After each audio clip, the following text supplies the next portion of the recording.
Hello and welcome back. I'm Tyler Edlin and this is the Brush Sauce Theater. And this episode is going to be my top 10 compositional tips. These will be for all skill level, whether it's photography, painting, drawing. Now, this talk today is basically a shorter, more abridged version of a talk that I give with my classes at the Computer Graphics Masters Academy. So anyways, I hope you enjoy today.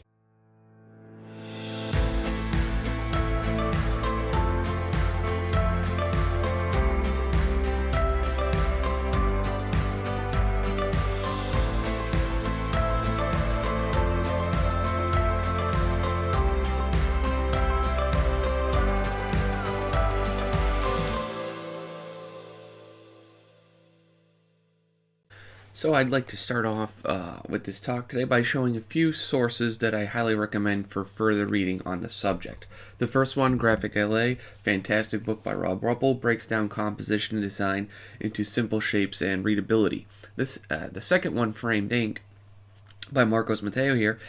This is more aimed towards comic book and storytellers, but it's another fantastic research for really understanding the hows and the whys of choosing certain different types of shots. And this also kind of leads into the cinematography book, the third one there, which talks about composition and cinema in a sense, breaks down more about lighting and angles. But I think it's a fantastic resource nonetheless. So if you want to understand more about where I am taking some of my ideas from and how I go about composing images, these three are a great resource. So our job as visual designers is most often an art direct reality to some degree.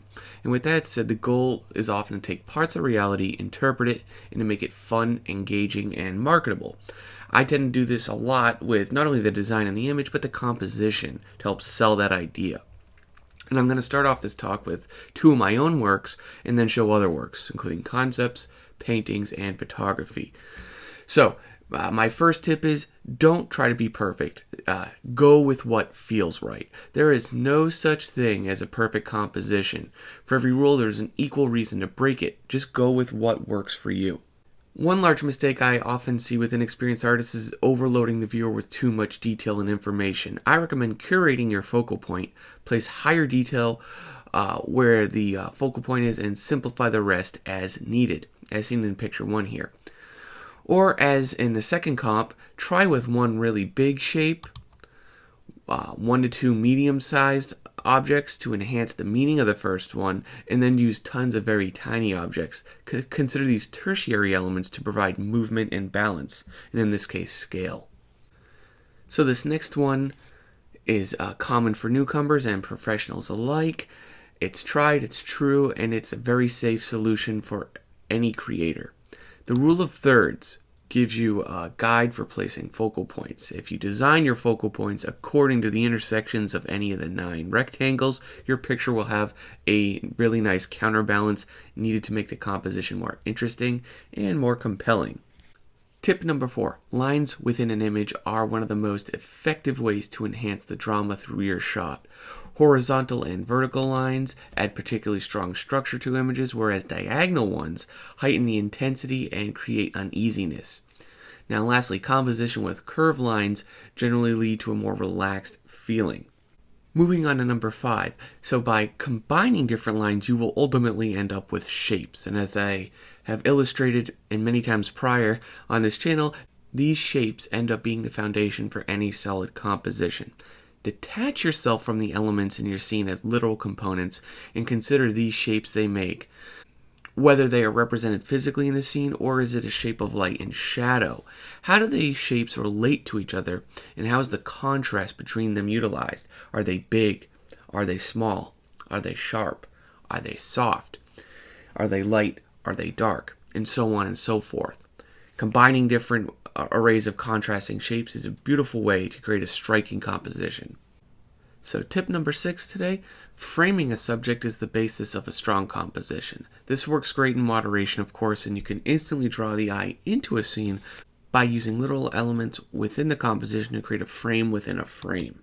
It's very popular in cinematography, used heavily as seen here in photography, and it's just another great tool to get the viewer to look where you want them to.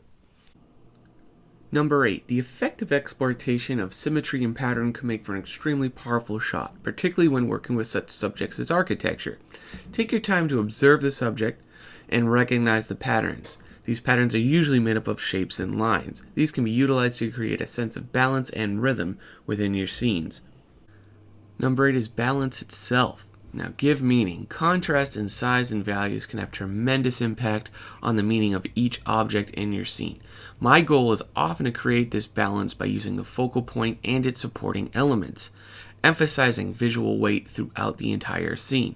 The goal is to get the viewer's eye to the focal point, but by carefully creating additional elements to offset the balance as a counterweight.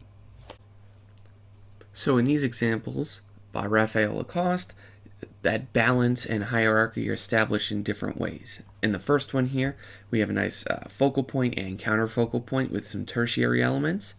The upper right, we have the main subject framed by the smaller ones, larger, denser, a higher quantity of smaller clouds with the smaller structures, and a simplified larger shapes around the focal point itself, with the last one having that equal balance and emphasis on the character. Number 9, the most important question for yourself should be, what am I trying to say? The goal is to tell your story and to convey your message with a single shot.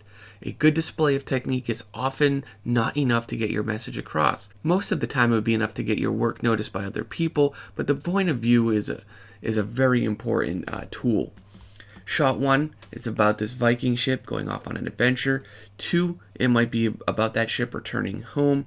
3, it's about the vastness of the world. It's about the danger of this setting. Everything has tremendous weight and impact, bringing them all down on the characters, positioned at the lower portion of the composition.